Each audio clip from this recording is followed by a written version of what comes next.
समय के केस की आप तुलना करो, उस समय अधिकतम 2750 थे, इस बार हम 13,500 पर पहुंच गए। कारण यह था कि लोग आपस में मिले जुले नहीं, तो उस तेजी से वो लहर आई नहीं। इस बार तेजी से लहर क्यों आई? औसत बुद्धि से भी हम सोच सकते हैं इसलिए आई कि हमने सब कुछ खुला छोड़ दिया था। शादी विवाह उत्सव कार्यक्रम मिलना जुलना मेला ठेला सब चालू हो गए। अब ये वायरस तो है भैया, ये कहीं गया थोड़ी है, ये तो घूम रहा है। अभी जैसे ही एक वायरस से संक्रमित हुआ, उसने 2 को किया, 2 ने 10 को किया, 10 ने 20 को किया, और हम लोग आराम से मस्ती के मूड में रहे कि सब कार्यक्रम मनाओ। तो फैलते फैलते वो इतना फैल गया कि अचानक उसका विस्फोट हो गया। और इसलिए तीसरी लहर यही है कि अगर हम निश्चिंत हो गए और हमने मान लिया कि गया कोरोना और फिर निकल पड़े, फिर वैसे ही कार्यक्रम होने लगे, मिलना जुलना होने लगा, भीड़ ठीड़ होने लगी, तो आप देखना तीसरी लहर को आने से कोई रोक ही नहीं सकता, वो और ताकत के साथ आ जाएगी। लेकिन अगर हम सतर्क और सावधान रहे तो हम तीसरी लहर को कैसे नियंत्रित करेंगे वो मैं आपको बताना चाहता हूं। हम धीरे धीरे 31 मई के बाद खोलना शुरू करेंगे, एक साथ नहीं खोलेंगे। और खोलने के साथ साथ हम रोज टेस्ट करेंगे। टेस्ट करने में हमको जैसे ही पता चला कि यहां पॉजिटिव आए, हम तत्काल उनको घर में कर देंगे या कोविड केयर सेंटर में ले जाएंगे।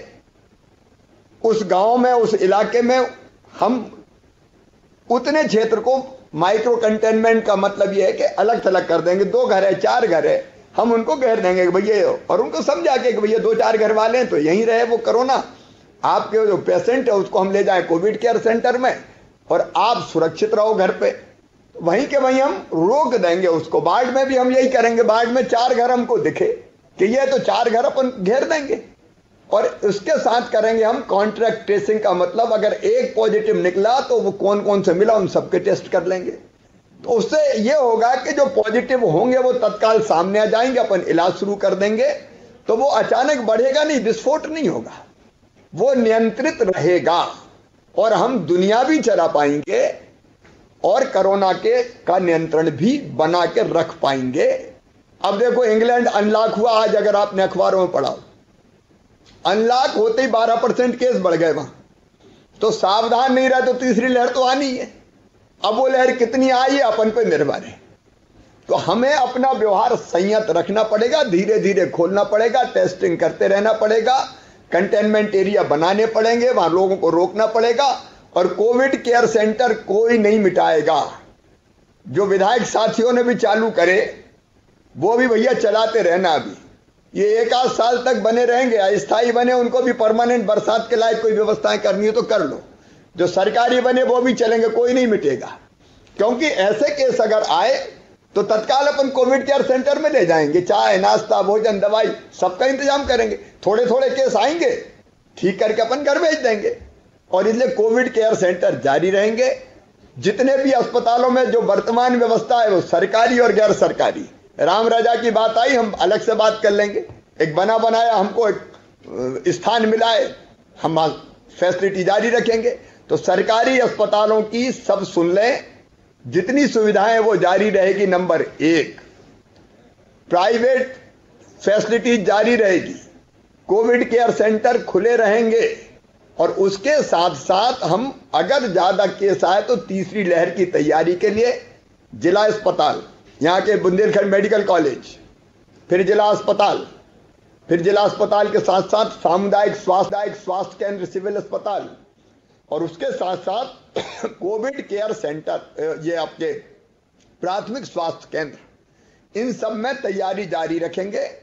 आप योजना आपने सबने बनाई है, बिस्तर बढ़ाने की, आईसीयू बेड कितने बढ़ाएंगे, ऑक्सीजन बेड कितने बढ़ाएंगे, उसकी व्यवस्था आप जारी रखें। भोपाल से जो सहयोग चाहिए राज्य स्तर का, वो सहयोग पूरा आपको देंगे, विशेषकर बच्चों का वार्ड बनाने के लिए उसकी व्यवस्था भी हम लोग कर रहे हैं, तो वो भी जारी रखेंगे। एक बात मैं और इसके साथ कहना चाहता हूं कि पोस्ट कोविड केयर भी होनी चाहिए। इसका मतलब जैसा एक जिले ने बताया कि जो पेशेंट घर चले गए उनको हम ये ना मान लें कि अब तो ये ठीक हो गए, हमें कुछ नहीं करना। फोन करके उनका फीडबैक लेते रहें कि उनको कोई दिक्कत तो नहीं है, ब्लैक फंगस या हृदय संबंधी कोई कठिनाई जमता है कई बार, तो वो पता करते रहें और जरूरत पड़े तो उनको तत्काल कोविड केयर सेंटर या जिला अस्पताल में ले आए। अब बिस्तर खाली है और उनका इलाज हम शुरू कर दें। ये सारे जिले इस व्यवस्था को कर लेंगे। अब इसके बाद एक सावधानी है वैक्सीनेशन की। देखो, एक तो व्यवहार की सावधानी जो मैंने बताया, अनलॉक करने के बाद भी क्या करना है। दूसरा है वैक्सीनेशन। मित्रों, हम सबको अभियान चलाना पड़ेगा। मैं गांव की क्राइसिस मैनेजमेंट कमेटी से हाथ जोड़ के ये निवेदन कर रहा हूं कि आपकी ड्यूटी, आप गांव वालों को तैयार करें। देखो, प्रधानमंत्री जी ने वैक्सीन के दोनों डोज लगाए, मैं मुख्यमंत्री हूं, मैंने दोनों डोज लगाए। यहां जिम्मेदार बैठे, सारे केंद्रीय मंत्री जी बैठे, मंत्रीगण बैठे, दोनों डोज लगाए। कलेक्टर्स ने लगाए होंगे, कमिश्नर ने लगाए होंगे। अब आप बताओ, कोई पागल थोड़ी हम लोग के दोनों डोज लगा लेंगे नुकसान कर दे। पूरी दुनिया वैक्सीन लगा रही है। एक आध घटना कोई ऐसी हो गई कि जिसके कारण कोई लोगों को मौका मिल गया गलतफहमी करने का, पैदा करने का, उससे नहीं डरना है। और एक बात साफ बताना है कि इंजेक्शन लगने के बाद कई लोगों को, मतलब वैक्सीन लगने के बाद कई लोगों को हल्का बुखार आता है। तो ये बता के रखना, नहीं तो एक को लगी उसे बुखार आ गया तो पता चला बाकी आधा गांव लगवा ही नहीं रखवा तो बुखार आता है। तो ये हमको क्या क्या लक्षण होते हैं, एक जिले ने बहुत अच्छा तय किया कि हम पैम्फलेट बांट देंगे पहले से ही कि ये चीजें हो सकती है, लक्षण ये हो सकते हैं। लेकिन जब माता निकलती थी, आपको याद होगा एक जमाने में चेचक, बाद में कहा अपन तो माता ही कहते थे। जब माता निकलती थी तो देखा होगा आपने, अपन सबके जो मेरी उम्र के, उनके तो सबके 3-3 निशान बने बड़े बड़े, गोद देते थे ऐसे, वो पक जाता था और बाद में बुखार भी आता था और बुखार के बाद फिर चेचक से मुक्त हो जाते थे। तो ऐसे ये टीका है, जब कोई बाहर की दवाई जाएगी और रोग प्रतिरोधक क्षमता पैदा करेगी तो उतना तो अंदर से हल्का फुल्का बुखार आ सकता है। तो उसके वैक्सीनेशन के बारे में भी गलतफहमी दूर करना। और सब कलेक्टर नोट कर लें, 45 साल से ज्यादा के जो लोग हैं उनका लक्ष्य पूरा होना चाहिए। डोजेज जितने हैं उतना पूरा नहीं हो रहा है। और साथ में वो तैयारी रखनी चाहिए कि अगर 10 को हमने बुलाया है तो 2-3 नहीं आए तो 2-3 एक्स्ट्रा रखें, ताकि वैक्सीन का डोज बेकार ना हो, वेटिंग में रखें। इस समय वैक्सीन के डोज की वैसे ही कमी है। 20 का बाउल है तो आप 6 लोग बुला के रखो ना, क्या दिक्कत है वेटिंग में। एक भी डोज वेस्ट नहीं होना चाहिए। ये तो हमारी कुल मिला के अबुद्धिमत्ता होगी कि हम डोज बेकार कर रहे हैं। एक तरफ डोज की वो मची है, हाय हाय मची है कि कम है, और दूसरी तरफ डोज खराब हो रहे हैं। वो किसी भी कीमत पे नहीं होना चाहिए। मैं एक निवेदन और आपसे करना चाहता हूं। हमारे गांव की क्राइसिस मैनेजमेंट कमेटी, हमारी ब्लॉक की क्राइसिस मैनेजमेंट कमेटी के, एक तो अब डरने की जरूरत नहीं है। गांव में विश्वास पैदा करना है, विश्वास पैदा करना, डरने की जरूरत नहीं है। देखो, एक बार मैं फिर कह रहा हूं, कोरोना अगर समय पे पहचान लिया, टेस्ट करवा लिया, सर्दी जुकाम बुखार है, खांसी है, टेस्ट हो गया, दवाई तुरंत लेना शुरू कर दी, तो कोरोना से कोई मर नहीं सकता। गले में ही अगर हमने कोरोना को दबा दिया, दवाई ले ली तो वहीं खत्म हो जाएगा। मुझे भी हुआ था, छू के निकल गया, कुछ हुआ ही नहीं, इलाज किया ठीक हो गया। ये खतरनाक तब होता है जब हम 8-10 दिन बताते ही नहीं है, अपने कोई लोकल डॉक्टर से इलाज कराते रहते हैं, और वो जब लंग्स में घुस जाता है तो हमारे लंग्स को खराब कर देता है। तब फिर जान बचने की भी दो पड़ जाती, ऑक्सीजन होती नहीं और तकलीफ बहुत होती। आप बताओ, जब सांस नहीं ले पा रहे हो तो कितनी तकलीफ होगी। लंग्स खराब हो गए, सांस तो वहीं जाती है अपनी हवा। तो इसलिए घबराने की बिल्कुल जरूरत नहीं, समय पे इलाज की आवश्यकता है, ये मेरा कहना है। तो ये लोगों को समझा के रखें। एक है योजनाओं का लाभ। अब हमने राशन की व्यवस्था की है, 3 महीने का राशन राज्य शासन की तरफ से, माननीय प्रधानमंत्री जी की तरफ से गरीब कल्याण योजना के अंतर्गत 2 महीने का निःशुल्क राशन। कलेक्टर्स देखें बहुत गंभीरता के साथ, विधायक अपने क्षेत्र में देखें, सांसद जी गाइड करें कि ये 5 महीने का राशन निःशुल्क मिलना है, ये ढंग से मिल जाए। और ये मिले भी तो ऐसा कि भीड़ ज्यादा ना लग पाए, ऐसा नहीं कि इकट्ठी राशन की दुकान पे आ गए।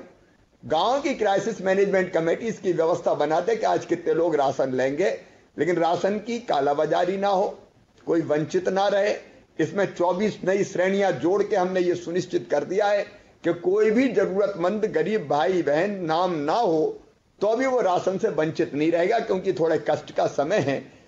इसके कारण, कोरोना कर्फ्यू के कारण हम जानते हैं कि काम धाम भी नहीं चल पा रहे हैं, इसलिए राशन की आप ध्यान रखेंगे। प्रतिदिन खुले दुकान, वो राशन की दुकान आप व्यवस्था बना ले, प्रतिदिन खुले, 10-10, 20-20, 25 लोग लेते रहे। कलेक्टर्स देख लें, मंत्रीगण देख लें और विधायक साथी देख लें, सांसद जी देख लें, ऊपर बात करके पूछ लें, तो ये राशन मिलना चाहिए। नंबर 2, मैं निवेदन करना चाहूंगा बच्चों के बारे में। हम लोगों ने एक अद्भुत योजना बनाई और अब यह राष्ट्रीय स्तर पर राष्ट्रीय अध्यक्ष जी ने भी निर्देशित किया है बाकी सब राज्यों को कि बच्चे जो अनाथ हो गए, उन अनाथ बच्चों को हम क्या ऐसे ही छोड़ दें भटकने के लिए? आखिर वो हमारे बच्चे हैं, मध्य प्रदेश के बच्चे हैं। हमारे रहते हुए कोई अनाथ कैसे रह सकता है? और इसलिए उनके लिए योजना बनी है, उसकी जानकारी आपके पास है। ऐसे बच्चे जिनने माता पिता या अभिभावक खो दिए हैं, माता पिता हो सकता पहले खो दिया हो, एक को पहले खोया हो, एक अब चले गए हो, खो दिए हो माताओं पिताओं अभिभावक, उनको 5,000 रुपया महीना पेंशन दी जाएगी, निःशुल्क शिक्षा की व्यवस्था की जाएगी, राशन निःशुल्क दिया जाएगा। तो उनकी सूची तैयार रहे, कलेक्टर्स वेरीफाई करा लें, विधायक साथी अपने देख लें, जो क्राइटेरिया मैंने बताया है। तो उनको मैं 30 नवंबर से इस योजना को प्रारंभ करना चाहता हूं। तो तब तक जितना कंप्लीट हो जाए और वेरीफाई हो जाए, कलेक्टर्स उतनी तैयारी करके रखें, तो उतने बच्चों के खाते में तो पेंशन पहुंचना शुरू हो जाएगी। बाकी कोई और निकलेगा तो हम आगे उसको जोड़ लेंगे। और उसके साथ सभी कर्मचारियों के लिए, नियमित हो अनियमित हो, कलेक्टर रेट वाला हो, दैनिक वेतन भोगी हो, कोई भी हो, कॉन्ट्रैक्ट वाला हो, कोई भी हो, आंगनबाड़ी कार्यकर्ता, आशा कार्यकर्ता, कोई भी हो, अगर दुर्भाग्यपूर्ण मृत्यु हुई हो तो तत्काल अनुकंपा नियुक्ति दी जानी है। कलेक्टर्स इसको भी गंभीरता से लेंगे। परिवार में उसी पद पर अनुकंपा नियुक्ति देनी है और अनुग्रह की राशि देनी है, यह हमने व्यवस्था की है। कुछ परिवार ऐसे हैं जिनने अपनों को खोया, उनका कष्ट असीम है, हम और आप उसकी कल्पना कर सकते हैं। इसलिए कोविड के कारण कोई मृत्यु हुई है तो अनुग्रह राशि, सहायता राशि उनको देने का फैसला किया है। उसके भी नियम प्रक्रिया बन रहे हैं, तो उस पर भी हम लोगों की ये सारी चीजें हैं, कैसे हम अपने पीड़ित भाइयों और बहनों को सहयोग करें, ये हमारा फर्ज और कर्तव्य है। तो उसकी भी आप व्यवस्था आप एक बार अपने हाथ देख लीजिए। फिर दीनदयाल रसोई ने कुछ जगह बहुत अच्छा काम किया, अभी मुझे बताया प्रेजेंटेशन में, उस रसोई का काम लगातार जारी रहे। एक बात और मुझे लग रहा है, रोगी कल्याण समितियों को सशक्त करने का मौका आ गया है। ये रोगी कल्याण समिति स्थानीय स्तर पर हमारे प्रतिनिधि होते हैं, उसमें विधायक भी सम्मिलित हैं, आदरणीय सांसद जी को भी उसमें सम्मिलित हैं। तो इनको एक बार बैठक लेके इनको हम सशक्त कर दें तो छोटी मोटी जो समस्याएं हैं उनका समाधान रोगी कल्याण समिति के स्तर पर ही हो जाए। और अभी तो हमने मुक्त हस्त से लोगों ने दान दिया है, हम ये भी कर सकते हैं, रोगी कल्याण समिति को दान दे दें। लोग उनके पास कुछ पैसे रहेंगे, फंड्स रहेंगे, तो उसका उपयोग तात्कालिक रूप से कुछ चीजों की व्यवस्था करने में हो सकेगा। तो उसको भी हम सशक्त बनाएं। बाकी किसानों के खाते में प्रधानमंत्री जी ने पैसे डाले, किसान सम्मान निधि के, अपन ने भी किसान कल्याण योजना के पैसे डाले, स्ट्रीट वेंडर के खाते में शहरी पैसे डाले जा चुके हैं, गांव के स्ट्रीट वेंडर के खाते में मैं अभी डालने वाला हूं। कल जो निर्माण श्रमिक है 11 लाख, उनके खाते में भी पैसे हम लोग डालने वाले, क्योंकि निर्माण की कई गतिविधियां बंद है। तो हमारी भरसक कोशिश यह है कि संकट के समय आर्थिक लाभ भी, रोजमर्रा की जो बहुत जरूरी काम है वो पूरा करने के लिए कोई दिक्कत ना हो, वो हम करते रहें। वो कोशिश लगातार जारी रहेगी और मुझे पूरा विश्वास है कि हम सब मिलके कोरोना के संक्रमण को से अपने जिले को, अपने गांव को, अपने वार्ड को बचाएंगे। रणनीति यही है, इसके अलावा कोई रणनीति हो नहीं सकती। इलाज की हम व्यवस्था कर रहे हैं, लेकिन सबसे बड़ी 2 ही चीजें मैं फिर दोहरा के अपनी बात समाप्त करूंगा। एक, हमारा कोरोना को, संक्रमण को बढ़ने ना देने वाला व्यवहार, यह बहुत जरूरी है। और वो हमको, हम में से हर एक को रटा रहना पड़ेगा कि ये करना, ये नहीं करना, तो हम बच जाएंगे। और अगर वो नहीं किया तो हम फिर फंस जाएंगे। हमको फंसना नहीं है, हमको बचना है। और इसलिए सबसे इंपॉर्टेंट हमारे लिए है गांव की क्राइसिस मैनेजमेंट कमेटी। वो ही अपने गांव को पूरी तरह से जागरूक करने का काम करे। वार्ड की क्राइसिस मैनेजमेंट कमेटी वो बहुत महत्वपूर्ण है। और इसलिए मैं आप सबसे फिर एक बार ये कहूंगा कि आप अपने गांव को बचाने की और संक्रमण मुक्त करने की, वैक्सीनेशन कराने की आप जवाबदारी लें और जिले की क्राइसिस मैनेजमेंट कमेटी और ब्लॉक की नीचे तक अपनी देखरेख में ये सब करवाए। इतना ही मेरा निवेदन है। मेरा पूरा विश्वास है कि कोरोना हारेगा और हम जीतेंगे। बहुत बहुत धन्यवाद आप सबको।